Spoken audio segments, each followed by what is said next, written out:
com o professor Marco Aurélio. Voltamos à política, agora o cenário nacional. O professor Marco Aurélio Freire já está aqui conosco. Professor, mais uma vez, crise do IOF. Já que esse aumento no imposto está na mira do Congresso, o governo está em busca de dinheiro alternativo, quer 35 bilhões do setor de petróleo para recuar nesse aumento de IOF. Vai conseguir esse dinheiro, professor? Bom dia. Bom dia, Vitor. Bom dia, Renata. Bom dia aos ouvintes do Manhã Cidade. Essa é a grande busca, né, do Ministério da Fazenda, e o próprio presidente da República, o Lula, entrou no circuito, falou com Alexandre de Silveira, que é o ministro das Minas e Energias, justamente para conseguir esse dinheiro. E esse dinheiro está dividido em duas partes. 20 bilhões, que é exatamente o que o governo quer esse ano para 2025, e mais 15 bilhões para o ano que vem. Dinheiro vem desse setor, o setor de petróleo, de onde? Vem, por exemplo, de venda de campos de petróleo, que a União tem disponível, de royalties, né, que podem ser antecipados também. Né? Há uma série de medidas que podem ser feitas e na conta do governo esse dinheiro poderia entrar no caixa.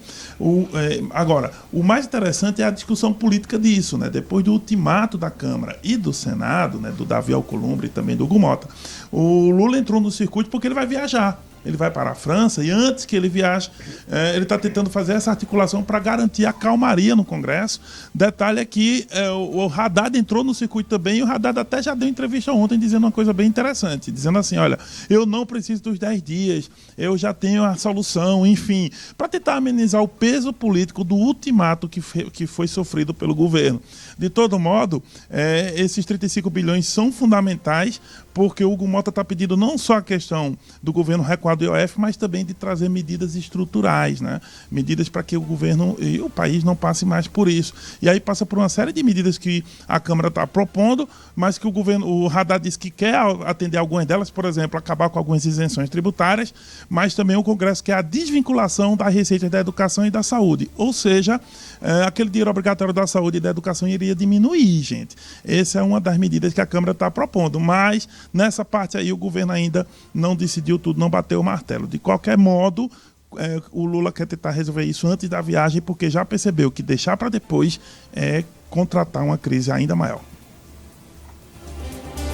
Professor, aí temos também a questão do STF, né?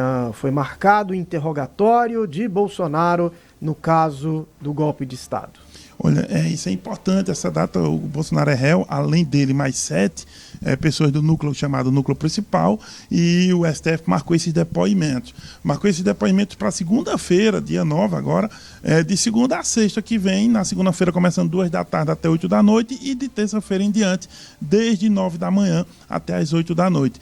A sequência dos depoimentos, né, será por ordem alfabética, mas da seguinte forma: o primeiro a falar é o Mauro Cid, porque ele é o réu delator. Depois dele é por ordem alfabética e por isso o Bolsonaro seria a 6ª pessoa no total a falar. Então provavelmente ele fala lá para os últimos dias, dependendo do tamanho do depoimento de cada uma dessas figuras.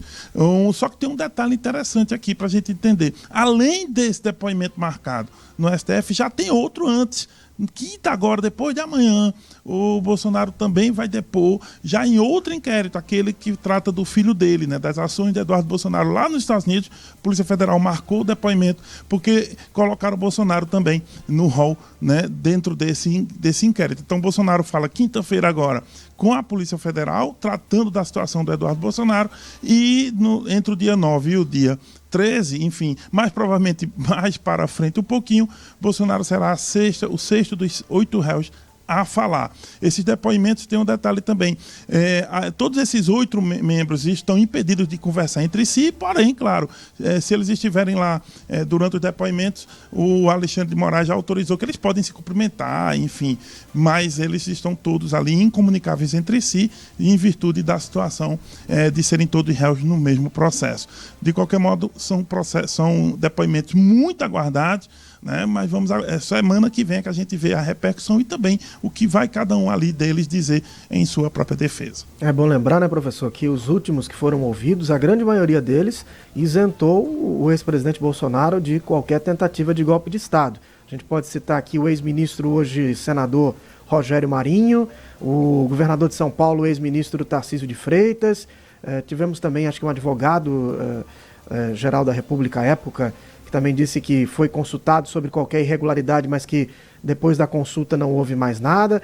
Acho que o único depoimento que pode ser considerado ruim para o Bolsonaro foi o do comandante à época da Força Aérea, que reforçou a reunião em que o Bolsonaro teria recebido um indicativo de ordem de prisão do general Freire Gomes do Exército, caso insistisse na tentativa de uma interrupção, né, antidemocrática do processo no Brasil. Então, até aqui, todos os depoimentos têm sido bem favoráveis ao ex-presidente Jair Bolsonaro. Né? Exatamente. E uma última questão é o Walter Braga Neto, que foi candidato a vice-general. Ele é o único que não vai estar presente no STF, porque ele está preso no Rio, então vai ser ouvido por videoconferência e pelo nome dele começar com W, será realmente o último a ser ouvido, mas aí é por videoconferência lá pelo STF.